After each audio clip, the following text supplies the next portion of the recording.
Welcome to Responding to Readings, or How Not to Write Robotic Responses.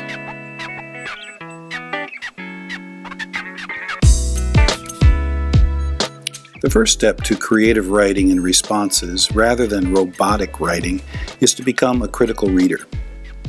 Understand what the author is saying. Note any reactions you have to what you read in the margins, and question everything.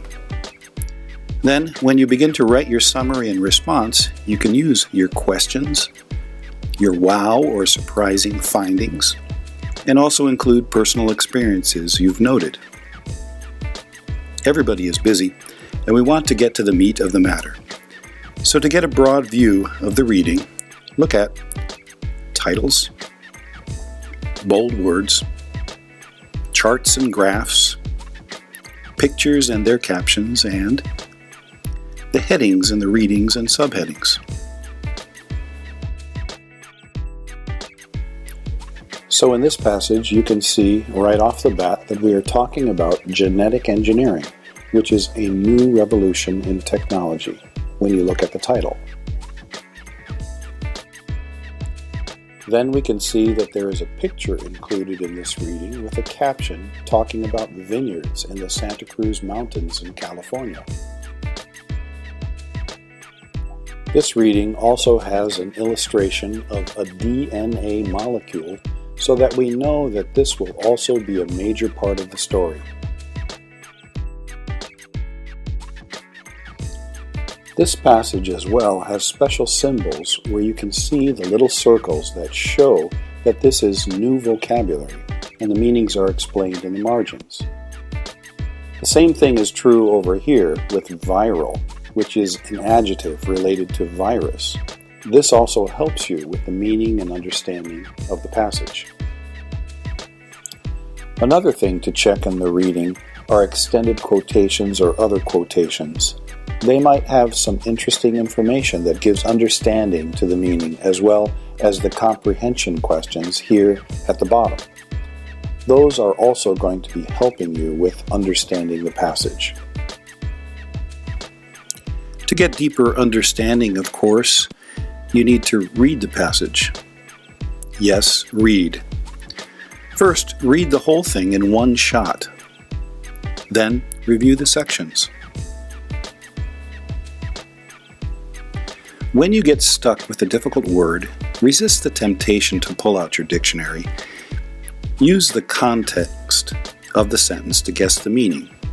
Here, when the author says that Veblen saw emulation as wasteful and irrational, we can see that emulation must have a negative meaning in the author's mind because it is wasteful and irrational, two negative words.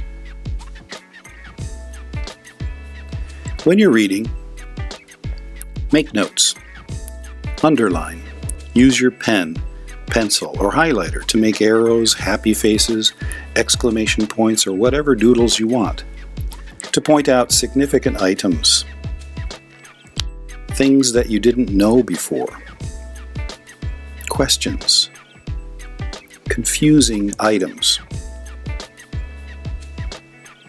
or things that are unclear, as well as surprising things that interest you.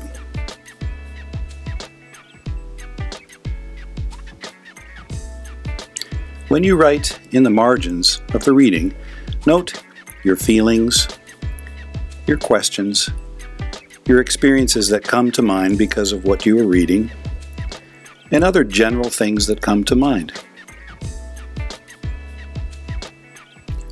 One method some use is to make double entry notes where the author's main points are on one side of a sheet of paper and your reactions on the other.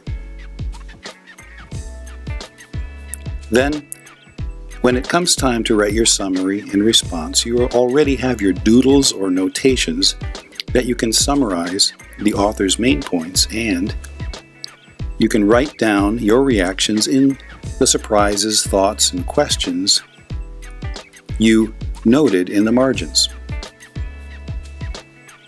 Take a look at one example of a summary reaction response to a reading. This student didn't include all of the items we noted before. However, you can see that they are not just repeating what the author said. They have ideas of their own. Stop the video at any point if you wish to read the entry in more detail. In a few sentences, they have summed up what the author's main points are. This gives the reader a chance to get a focus of what your reaction is responding to.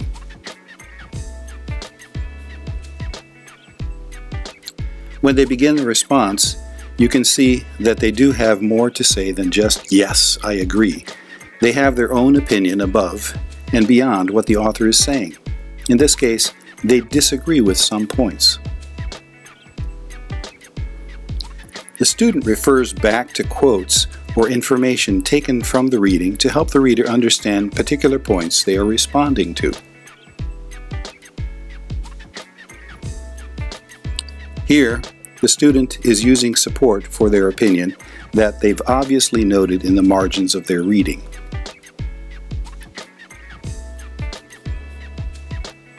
Finally, the student is using a personal experience to add depth to their argument. So basically, what should you include? Summarize the main points in a few sentences in the introduction to your response. Use your notes that you've made while reading, such as your questions, your disagreements, your surprising discoveries, or personal examples or experiences that come to mind. Do not use boring, robotic responses that just repeat what has already been said. We can read that information ourselves. We want to know what you think.